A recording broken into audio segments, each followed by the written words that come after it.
hello mga kabagtak! Yes, ito si Katipot, gindi siya, no? Oo, so, i-follow siya sa iyong social media account. So, gi-interview na ako ni siya. Ako siya interviewon kay last February 13, if I'm not mistaken, 14. Correct me if I am wrong. 14? 13. 13. So, pinaka-importanting adlaw, it's another chapter unlock. Mga naingon. So, married life na nagisgutan. Pero, bago na siya, kanang grabe gid nag-trending, gid siya. I never expect ha, kay nakakita ko sa kuan man good my day, ko ipasa ka i-post na ko. Gi-post na ka na never expect as of last day niabot siya sa akong post of I think 50,000 views and more or less 500 siya ka mga gi-shared to siya. So, kita na ako sa nang gi-share what gyud ko kaila but ginuo ko ako interviewon.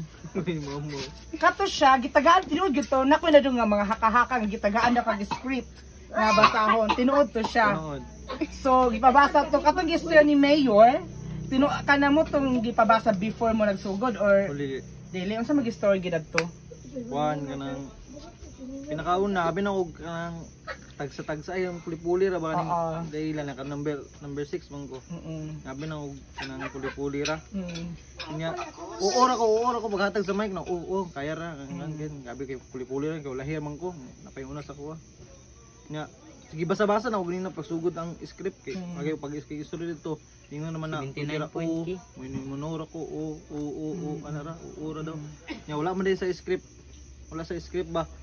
Nya nalibog ko kay naman to si ning isa si Ma'am kanda niya sige kunta na si Ma'am Chichi to sige mo na kana tay tubag kana yan tubag ingon man siya na sunod ra daw ko sa iyang isulti ni Amir din sunod ra mo gito siyang story niya repeat after me follow me literal gigi follow niya so mo gito siya dito mo gito nag-trending nga katong gistorya nga bisag si Mir makita mo sa video no nga kanang iyang ginapugngan nga mo katawa in the middle siyang speech gato pag istorya nakuan gid to nga kanang bisag sayop na lang gid siya wa na lang gid si Mayor gipadayon na lang gid niya like for example sa ako na dunggan to dapat og ang istorya ang gikuan niya kay kung o di ba layo ra naputoy part nga actually for me gid lisod niya siya nga term mga hamugaway pero layo ra kay sa iya kaaway bayot asa gid kana siya dikil nga naman gid po inani gid siya wa gid gituyo nga masayop kanang di niya intention murag mo gid to siya at the first place nakita gid nako nga tension siya kay Fermil pa ba siya gikasal noon sa live